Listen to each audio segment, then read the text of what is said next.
सुप्रभात बच्चों। आज हम बस की यात्रा पाठ पढ़ने जा रहे हैं और यह पाठ हरिशंकर परसाई जी ने लिखा है। चलिए सर्वप्रथम हम पढ़ना शुरू करते हैं। हम 5 मित्रों ने तय किया कि शाम 4 बजे की बस से चलें।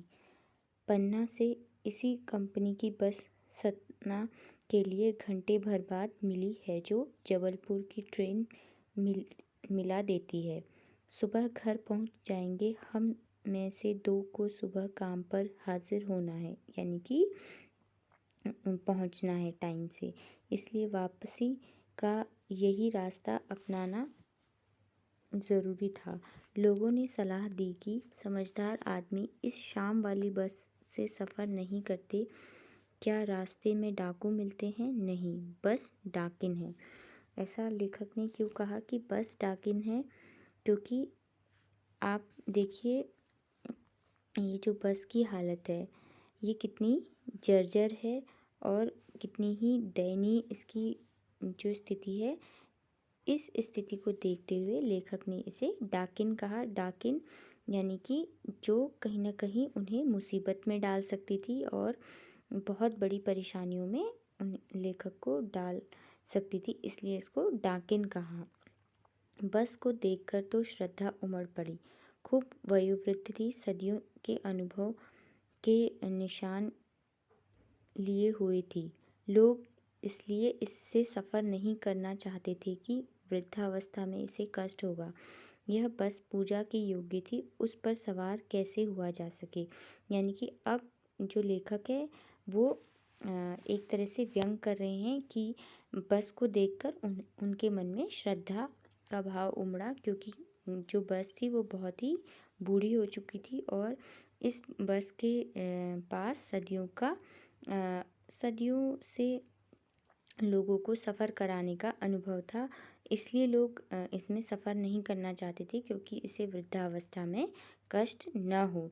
और लेखक को लगता था कि यह बस पूजा की योग्य है, तो जो वस्तु पूजा की योग्य है उसका इस्तेमाल कैसे किया जा सके।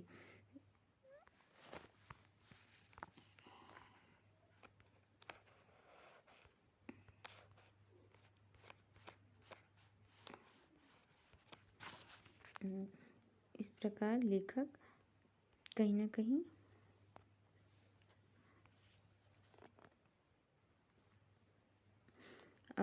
बस कंपनी के एक हिस्सेदार भी उसी बस से जा रहे थे। हमने उनसे पूछा, यह बस चलती भी है? वह बोले, चलती क्यों नहीं है जी, अभी चलेगी। हमने कहा, वही तो हम देखना चाहते हैं, अपने आप चलती है या? हाँ जी, और कैसे चलेगी? गजब हो गया, ऐसी बस अपने आप चलती है। यानी कि जो बस कंपनी के जो लेखक हिस्सेदार थे, उन्होंने लेखक की बात का यह जवाब दिया कि बस बहुत अच्छे से चलती है और बहुत ही आरामदायक है, लेकिन ऐसा आगे नहीं होता। हम आगा पीछा करने लगे। डॉक्टर मित्र ने कहा, डरो मत, चलो, बस अनुभवी है, नई नवेली बसों से ज़्यादा विश्वसनीय है, हमें बेटों की तरह प्यार से गोद में लेकर चलेगी।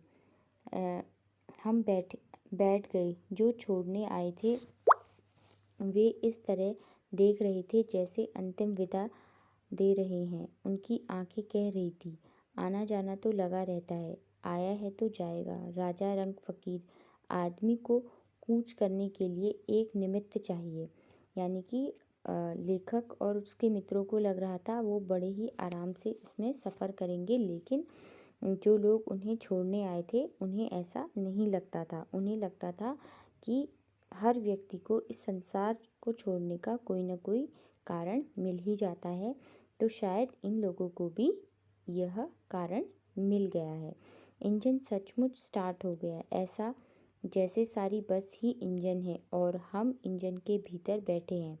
कांच बहुत कम बचे थे, जो बचे थे उनसे हमें बचना था। हम फौरन खिड़की से दूर सरक गए। इंजन चल रहा था, हमें लग रहा था कि हमारी सीट के नीचे इंजन है। यानी कि अब जो बस चल रही है तो लेखक को ऐसा लग रहा है जैसे कि बस नहीं, बस वो इंजन के भीतर बैठे हैं।